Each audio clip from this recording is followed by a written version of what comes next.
This is God working secretly through a person who is following Jesus, walking in the light, but not allowed actually to lay hands on the person or to start to command things or anything like that. Just allowing the salt and the light in Nathan, it then has an effect which isn't under his operation.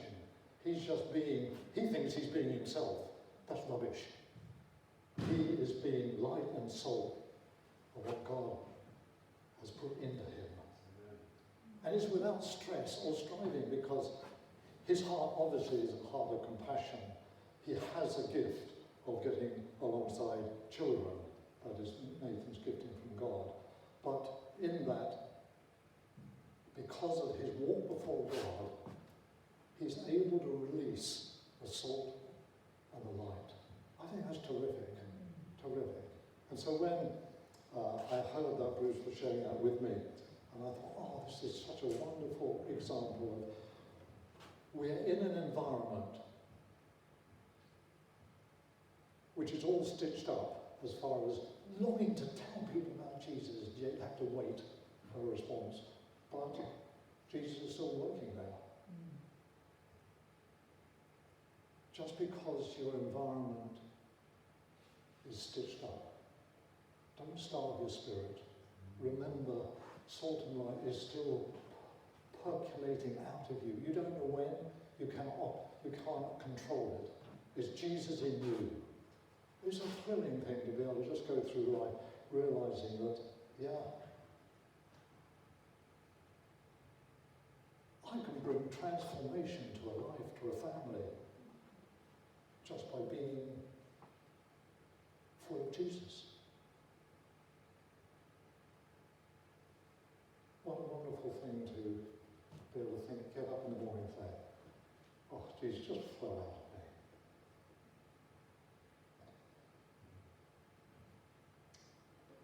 At the candlelight service, Bruce read out passage from Isaiah 9.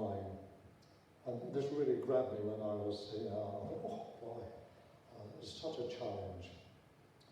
It says,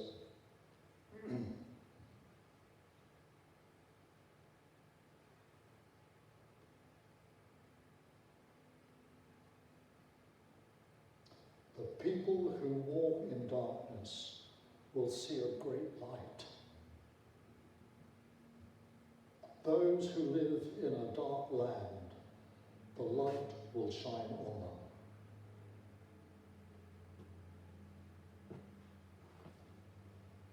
You may be the only light in your office,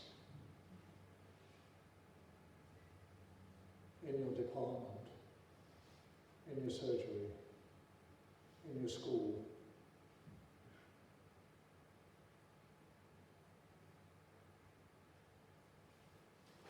Maybe Jesus is wanting you to be the light in that environment. I've shared this before, but I'd like to share it again. Some of you might not have heard it, but when I was going through one session of cancer, and I was having to go every day, and a nurse would come past me to prep up, make sure that everything's okay. And on this occasion, she walked up to the side of me, I think I was reading, and she just came and said, oh, Michael, how are you today? And she had a billboard with her, and I just turned and looked at her and said, oh, I'm fine, thanks very much. And at that moment, she just let out a cry, and she fell backwards, or she stepped back, and I said, oh, I'm sorry, have I said something wrong? She said, no. She said, it's your face, it's gleaming. It's gleaming. And then she grabbed a billboard and she just took off. So I said, goodness me. I knew what it was because I had an encounter with Jesus a few days before. And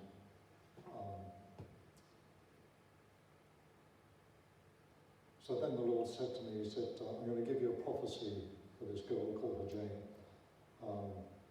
And you'll just speak to her. Well, it took some weeks before I could catch up with her again, but got there in the end. And then I said, oh, do you remember that you were a bit shocked to see my face? She said, yes, she said, I do. I said, well, that was God. And he's given me a message for you. Would you like me to share this? Oh, yes, yes. This is the main corridor going through the hospital there. But she wasn't embarrassed. So I gave her the prophecy, and then I said, you know, Jane, God really loves you. He loves you so much. And she said, oh. She said, I've never heard anything quite so wonderful. She said, does he? I said, yes. I said, he was the one who was causing my face to shine. And he's the one who's talking to you right now.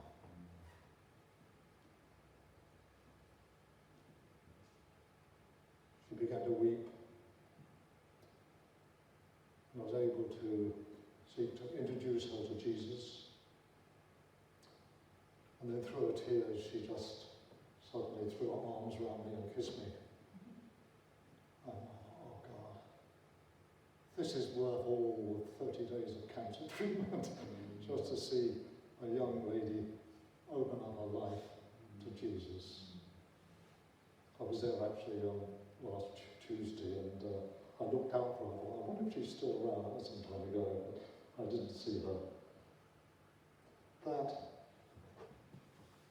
was salt and light. Nothing to do with me.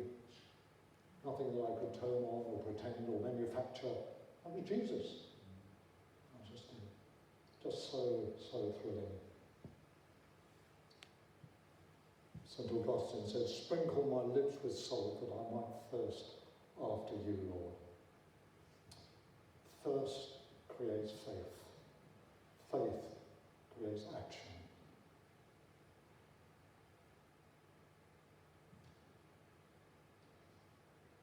Jesus said in John 7:37, he said, if any one of you thirst, you come to me. You come to me. You drink. And out of where the light and the salt is, will flow rivers of life. Life will just flow out of you. Just relax. But let Jesus flow out of you.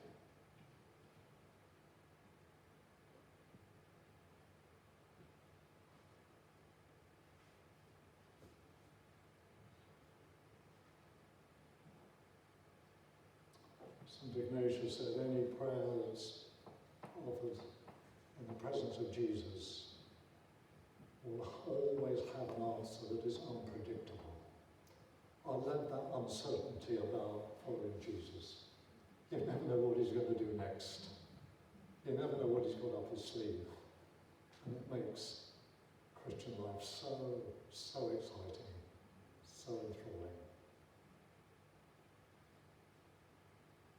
What do you want to do with the rest of your life?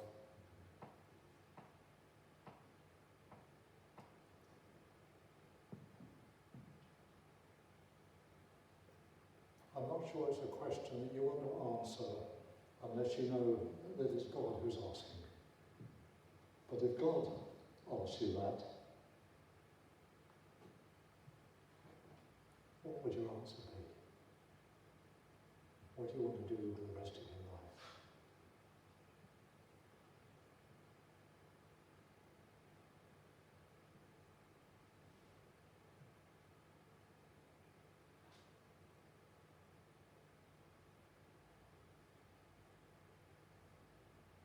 Yeah, Jesus and I have tremendous fun going to hospital, wondering if he's going to open the door, wonder if he's going to touch a life. Often it's nobody, there's two quick nurses come in, they stick a needle in you, and out you go. Other times, the Lord says, look, you're going to get a needle in you, but you're going to stick a sword into them, the sword of